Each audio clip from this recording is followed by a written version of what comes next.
లూకా సువార్త 5వ అధ్యాయము 4వ వచనం నుండి 5వ వచనం వరకు. ఆయన బోధించుట చాలించిన తరువాత నీవు దోణెను లోతునకు నడిపించి చేపలు పట్టుటకు మీ వలలు వేయుడని సీమోనుతో చెప్పగా, సీమోను ఏలినవాడా, రాత్రి అంతయు మేము ప్రయాసపడితిమి కానీ మాకేమీయూ దొరకలేదు. అయినను నీ మాట చొప్పున వలలు వేతునని ఆయనతో చెప్పెను. హల్లెలూయా, ప్రైజ్ ది లార్డ్. మరి ఇక్కడ చూసినట్లయితే లూకా సువార్తలో రాయబడిన ఈ మాటలను ఈ రోజున మనందరం కూడా ధ్యానించుకున్నట్లయితే ఇక్కడ మహాదేవుడైన మన యేసయ్య సముద్ర తీరములో పేతురు యొక్క దోణెను ఎక్కి దేవుని వాక్యాన్ని బోధించటం అయిపోయిన తరువాత జరిగిన సంఘటనే ఇది. మరి ఇక్కడ మహాదేవుడైన మన యేసయ్య సీమోను పేతురు యొక్క జీవితములో కార్యము చేయాలి అనుకున్నారు. అయితే ఈ రోజున మనందరం కూడా ఇందులో గ్రహించాల్సిన విషయాలు ఎన్నో ఉన్నాయి. ఈ రోజున ప్రతి ఒక్కరూ కూడా ఇక్కడ ఖచ్చితంగా ఆలోచించాల్సిన విషయం ఏంటయ్యా అంటే, అసలు మహాదేవుడైన మన యేసయ్య సీమోను పేతురు జీవితంలో కార్యము చెయ్యాలి అని ఎందుకు అనుకున్నారు? ఈ విషయాన్ని ప్రతి ఒక్కరు ఆలోచించాలి. ఎందుకంటే యేసయ్య ఇక్కడ ఏం చేస్తూ ఉన్నారు?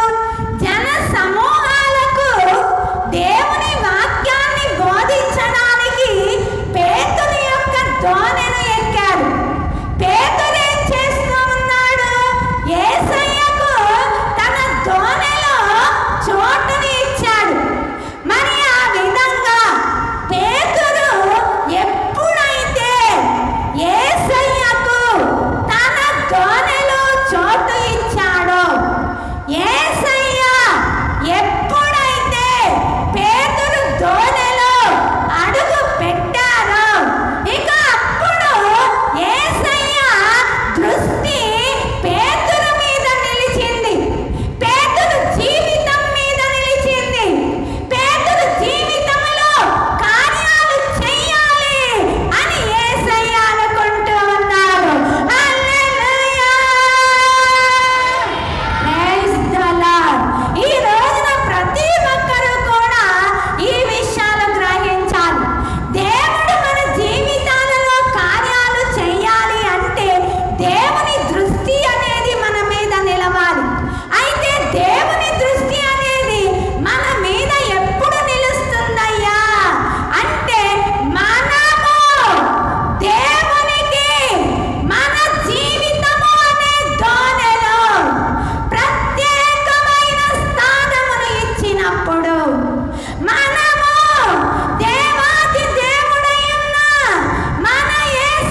4వ వచనములో చూడండి, నీవు దోణెను లోతునకు నడిపించి చేపలు పట్టుటకు మీ వలలు వేయుడి.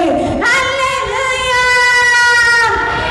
Praise the Lord. చూడండి, ఇక్కడ యేసయ్య సముద్ర తీరములో పేతురు దోణెను ఎక్కి జన సమూహాలకు దేవుని వాక్యాన్ని బోధించారు.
విసిరాడు. విసిరినప్పుడు విస్తారమైన చేపలు పడ్డాయి. ఎంతటి విస్తారమా అంటే వలలు పిగిలిపోయేంత విస్తారముగా. అక్కడ ఉన్న 2 దోణెలు మునిగిపోయేంత విస్తారముగా అనేక మంది కలిసి ఆ వలలు పట్టుకొని బయటకు లాగేంత విస్తారముగా చేపలు పడటం జరిగింది. హల్లెలూయా! Praise the Lord. ఇక అప్పుడు అదంతా చూచి పేతురు ఆశ్చర్యపోయాడు. పేతురుతో ఉన్న వారందరూ కూడా ఎంతగానో ఆశ్చర్యపోయారు.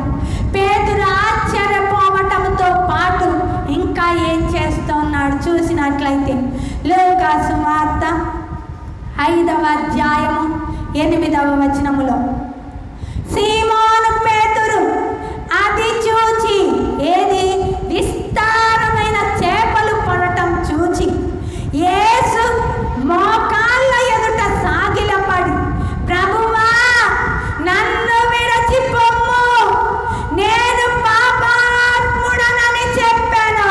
హల్లెలూయా! Praise the Lord. చూడండి, అక్కడ ఉన్న వారందరూ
మొదటి విషయం.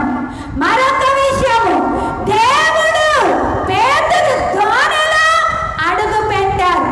పేతురు దోణిలో మాత్రమే కాదు, పేతురు జీవితము అనే దోణిలో యేసయ్య అడుగు పెట్టారు. హల్లెలూయా, ప్రైజ్ ది లార్డ్. ఈ విధంగా దేవుడు అడుగు పెట్టడం ద్వారా దేవునికి తన జీవితంలో చోటు ఇవ్వటం ద్వారా, తన జీవితము అనే దోణిలో, తన దోణిలో చోటు ఇవ్వటం ద్వారా దేవుని దృష్టి పేతురు మీద నిలిచిపోయింది. ఇక దేవుడు పేతురును నడిపిస్తూ ఉన్నారు. ఏ విధంగా? ఇదిగో పేతురు, నువ్వు నీ దోణిను లోతునకు నడిపించి నీ వలను వేయి అని చెప్పినప్పుడు, అయ్యా రాత్రంతా ప్రయాసపడ్డానయ్యా, అయినా ఫలితము లేకుండా పోయిందయ్యా, అయితే నీ మాట చొప్పున మేము వలలు వేతుమయ్యా అన్నాడు. వేశాడు. విస్తారమైన చేపలు పడ్డాయి. హల్లెలూయా, ప్రైజ్ ది లార్డ్. దేవుడు చెప్పిన మాట ప్రకారము చేశాడు. రెండవ విషయము చూడండి, పేతురు జీవితాన్ని చూడండి. తన దోణిలో దేవునికి చోటు ఇచ్చాడు. తన దోణిలోనే కాదు, తన జీవితము అనే దోణిలో దేవునికి చోటు ఇచ్చాడు. చోటు ఇవ్వటంతోనే ఆగలేదు, దేవుడు చెప్పింది చెప్పినట్లుగా చేశాడు ఆనాడు పేతురు. మరి దేవుడు చెప్పింది చెప్పినట్లుగా చేసి దేవుని కార్యాలను చూసిన తరువాత దేవుడు చేసిన కార్యాలకు ఎంత మాత్రము చలనము లేకుండా లేడు. ఇంకా ఏం చేస్తూ ఉన్నాడు? తాను స్పృహ తెచ్చుకున్నాడు, మెలకువ తెచ్చుకున్నాడు. తాను పాపాత్ముడని దేవుని ముందు పడి పశ్చాత్తాపపడుతూ ఉన్నాడు. నిజానికి పాపాలేమీ చేయలేదు, అయినా సరే దేవుని శక్తి ముందు ప్రతి మనిషి కూడా పాపి అని ఒప్పుకోవాల్సిందే. మనుషుల మంచితనము మురికి తోలు వంటిది. దేవుడు లేని మనుషుల దాన ధర్మాలు, దేవుడు లేని మనిషి మంచితనము, దేవుడు లేని మనుషుల నీతి కార్యాలు మురికి తోలు వంటివి. అదే ఆనాడు పేతురు గుర్తించాడు, గ్రహించాడు. దేవుని కార్యాన్ని అనుభవించిన తరువాత ఇక పశ్చాత్తాపపడుతూ ఉన్నాడు. అయ్యా నేను పాపాత్ముడనయ్యా, నన్ను విడిచిపెట్టి వెళ్ళిపోయా.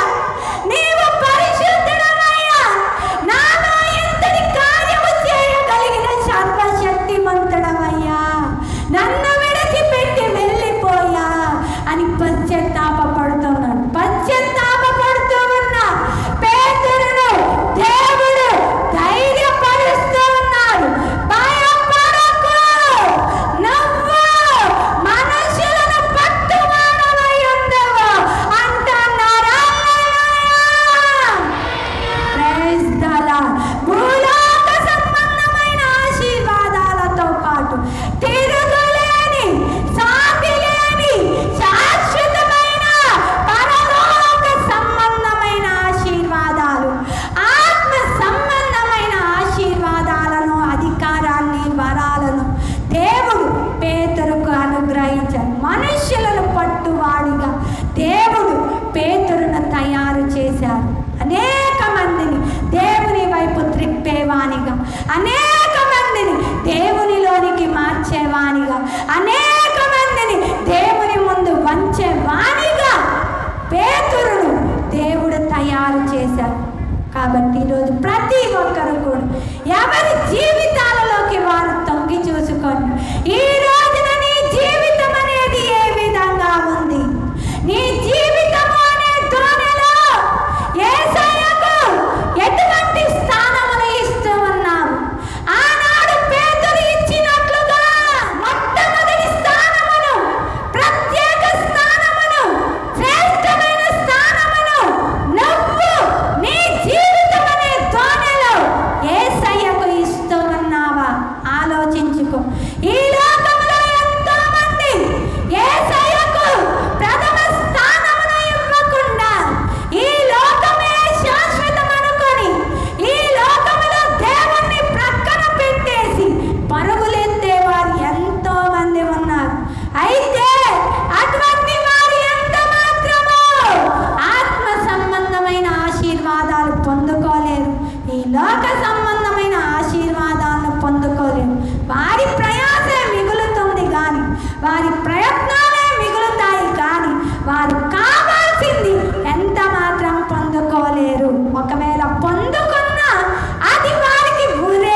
మనము ఆశీర్వదింపబడ్డాము అంటే అది దేవుడు ఆశీర్వదించినప్పుడే అది స్థిరమవుతుంది, క్షేమకరమవుతుంది, రక్షణకరమవుతుంది, ఫలవంతమవుతుంది, నిత్యము నిలిచేదిగా ఉంటుంది.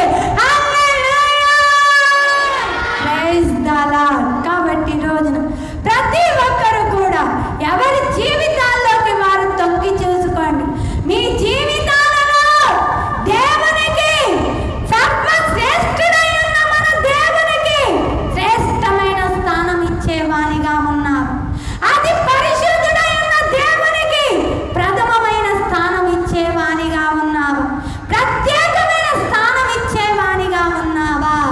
ఈ విధంగా నువ్వు ఇచ్చినప్పుడు ఇక దేవుడే నీ జీవితం అనే దోణెను దగ్గరుండి నడిపిస్తూ ఉంటారు. నువ్వు ఎలా జీవించాలో, ఎలా నడుచుకోవాలో, ఏ మార్గంలో నడవాలో, ఏ విధంగా నడవాలో, ఏ విధంగా జీవించాలో దేవుడే చేయి పట్టుకొని నిన్ను నడిపించుకుంటూ వస్తాడు.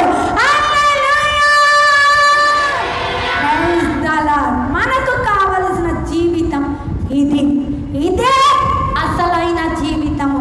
దేవుడు మనలను నడిపించినప్పుడు, దేవుని మార్గాలలో దేవుడే మనలను చేయి పట్టుకొని నడిపిస్తూ ఉన్నప్పుడు మనము మన గమ్యానికి, మన గురికి, మన అసలైన జీవితమునకు తిన్నగా చేరుకోగలుగుతాం. హల్లెలూయా. Praise the Lord. కాబట్టి ఈరోజు ప్రతి ఒక్కరు కూడా ఎవరి జీవితాల్లోకి వారు తొంగి చూసుకుంటూ ఈరోజు అందరూ కూడా దేవుణ్ణి అడగవలసింది, మీరు చెయ్యవలసింది ఏంటయ్యా అంటే, మీరు దేవునికి మీ జీవితం అనే దోణిలో ప్రథమ స్థానం ఇవ్వటం మొదలు పెట్టండి. దేవునికి మీ జీవితం అనే దోణిలో ప్రత్యేకమైన స్థానమును ఇవ్వటం మొదలు పెట్టండి. దేవునికి మీ జీవితం అనే దోణిలో శ్రేష్టమైన స్థానాన్ని ఇవ్వటం మొదలు పెట్టినప్పుడు దేవుడు మిమ్మల్ని నడిపించటం మొదలు పెడతారు. మీలో ఊహించని కార్యాలు చేయటం, ఆశ్చర్య కార్యాలు చేయటం, అసాధ్యమైన కార్యాలు చేయటం మొదలు పెడతారు. హల్లెలూయా. Praise the Lord. కాబట్టి అందరం నిలబడి హృదయాలను, శరీరాలను, ఆత్మలను, అంతరంగములను, అనువనమును యేసయ్య ముందు కుమ్మరించండి. అయ్యా, నా జీవితం అనే దోణిలో మొట్టమొదటి స్థానమును మీకు ఇచ్చే బిడ్డగా నన్ను మార్చుకోండి. మీరు నా